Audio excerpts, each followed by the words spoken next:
पाकिस्तान तहरीक इंसाफ जो political track record है, एहतजाजी सियासत आहे, उन्हनि जी धरना, ये सभु शयूं उन्हनि जे ट्रैक रिकॉर्ड में मौजूदु आहिनि। मूंखे लॻे पियो त इहो फाइनल कॉल वारो जेको एपिसोड गुज़रियो आहे ऐं जंहिंमें जेको इंतिहाई अफ़सोसनाक हुयो, यकीनन कंहिंजे बि मुफ़ाद में न हुयो, न मुल्क जे मुफ़ाद में हो, न अवाम जे मुफ़ाद में हो, न ई सियासी धुरनि जे मुफ़ाद में हुयो। इन खां पोइ क्या इन जो पार्ट 2 बि थी सघे थो, वरी का कॉल ईंदी? फाइनल कॉल खां पहिरियां बि काफ़ी सारियूं कॉलूं अची चुकियूं आहिनि जेके वरी बाद में मिस कॉल में तब्दील थी वियूं ऐं ही वारी जेका फाइनल कॉल हुई इहा रुगो चवण जी हद ताईं फाइनल कॉल ही। ज़ाहिरी तौर पाण ॾिसूं था त अपोज़िशन नाकाम थी वई, हुकूमत सोभारी थी आहे इन में, पर जेकॾहिं पाण मजमूई सूरत हाल जो जाइज़ो वठूं त इन में कामयाबी या पाण खणी चऊं हार कंहिं धुर जी नाहे। सही, पर इहा मजमूई तौर ते जेका हार आहे इहा पाकिस्तान जी आहे। दुनिया लेवल ते आलमी सतह ते आलमी मीडिया जो तव्हां जाइज़ो वठो त पाकिस्तान जो कहिड़ो तमाशो लॻायो वियो आहे, पाकिस्तान जी हुकूमत जो, पाकिस्तान जे माण्हुनि जो, पाकिस्तान जी अपोज़िशन जो। सो पाकिस्तान तहरीक इंसाफ़ भले फाइनल कॉल जे नाले सां हिकिड़ो राउंड अप खेॾे वई आहे, पर सेकंड जेको राउंड थींदो पाकिस्तान तहरीक इंसाफ़ जो, ईअं पाण नथा अची सघूं त उहो नथो थी सघे। छो जो हिकु त ग्राउंड रियलिटीज़ आहे, उनखे पाण तस्लीम करणु घुरिजे। पाकिस्तान तहरीक इंसाफ़ जी जेका ख़ासि करे बानी चेयरमैन जी जेका फैन फॉलोइंग आहे उहा इन हद ताईं आहे। छो जो तव्हां जेकॾहिं तव्हां फोटेजिस वग़ैरह ॾिसंदो या इस्लामाबाद मां कंहिंखां ॼाण वठंदो त जेको फाइनल कॉल हुई उन्हनि में माण्हुनि खे गोलियूं लॻियूं आहिनि ऐं एतिरे ताईं त अली अमीन गंडापुर खे हू वॉशरूम ताईं वञणु न पिया ॾियनि। ऐं जॾहिं डी चौक जे बदिरां कंहिं ॿिए हंधि ते कंटेनर वञी बीहारियो आहे अली अमीन गंडापुर, त उते कारकुननि हुननि खे चयो त तव्हां डी चौक छो नथा वञो।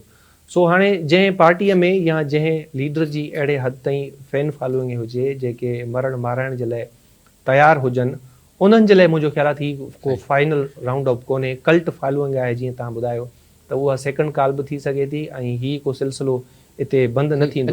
हिते असां जेकी कमी महसूसु कयूं था उहा आहे लीडरशिप जी। बुशरा बीबी जे लाइ इहो तासुर मौजूदु हुयो त उहो गैर सियासी शख़्सियत आहे। अली अमीन गंडापुर केपी जो वॾो वज़ीर आहे।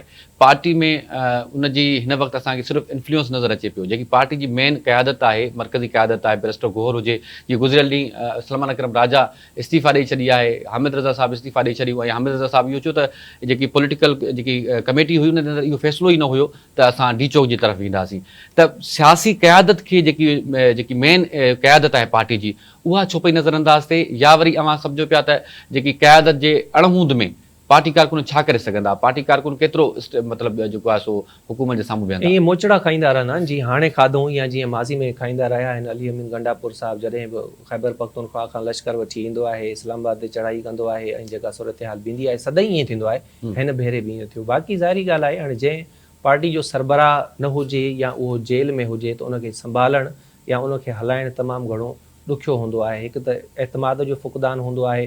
बुशरा बीबी बाबति तव्हां सवाल कयो त उहा गैर सियासी आहे, पर ईअं महसूसु थियो ही फाइनल कॉल वारे राउंड अप खां पोइ त ॼण हुनजी सियासत में एंट्री थी चुकी आहे। हाणे इन जा बि हिकिड़ा ॿ पहलू आहिनि। तज़िया निगार चवंदा बाबा हाणे जॾहिं मुड़ुसु जेल में हुजे त ज़ाल जो फ़र्ज़ु बणिजे थो त हू उनजी आज़ादी जे लाइ तहरीक हलाए, जीअं माज़ी में बेगम नुसरत भुट्टो हलाई, कुलसूम नवाज़ हलाई, ॿिया बि काफ़ी सारा मिसाल मौजूदु आहिनि। ॿियो इहो आहे त पाकिस्तान तहरीक इंसाफ़ जी क़यादत में तव्हां पोयनि 6-8 महीननि जो जाइज़ो वठंदो त मुस्तक़िल तौर ते पाण ॾिसूं था त रदो बदल थींदो पियो अचे। के इस्तीफ़ा ॾियनि था, को इस्तीफ़ा वरिती थी वञे, कनि खे कढियो पियो वञे, कॾहिं केरु जनरल सेक्रेटरी आहे, कॾहिं केरु जनरल सेक्रेटरी आहे। त हिकिड़ो तासुर इहो बि मिले थो त पाकिस्तान तहरीक इंसाफ़ जे बानी चेयरमैन खे मौजूदा क़यादत या जन जो रदो बदल थींदो वञे थो, उन्हनि ते एतमाद न आहे।